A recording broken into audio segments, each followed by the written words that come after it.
महाराष्ट्रामध्ये तुम्ही प्राचीन मंदिर बरेच पाहिले असतील, पण गोवामधल्या ह्या प्राचीन मंदिराबद्दल तुम्हाला माहिती आहे का? 5 पांडवाने एका रात्रीत आणि हा प्राचीन मंदिर बांधलाय। तांबडी सुल्ला येथे गोवामध्ये असलेला हा मंदिर कर्नाटक बॉर्डरच्या अगदी शेजारी आहे। या मंदिराचं नाव आहे कदंबा श्री महादेवा टेम्पल। असं म्हटलं जातं 5 पांडवांनी हा मंदिर दिव्याच्या एका वातीत आणि एका रातीत बांधला आहे।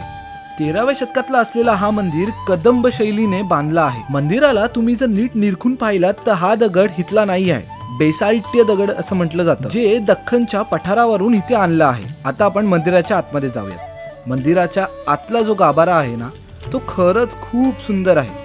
म्हणजे 4 खांबी बांधकाम आहे। 4 खांब्यांच्या अगदी मधीच नंदी भगवान आहेत, त्यांच्या समोरच आपल्याला शिवलिंग पाहायला मिळते। या मंदिरामध्ये जे व्हायब्रेशन एनर्जी मी फील केलं ना, ते वेगळंच होतं। आजूबाजूला बघण्यासारखं भरपूर काही आहे। जर तुम्ही लोक गोव्यात जात असाल तर तांबडी सुर्लाच्या या महादेवाच्या मंदिरात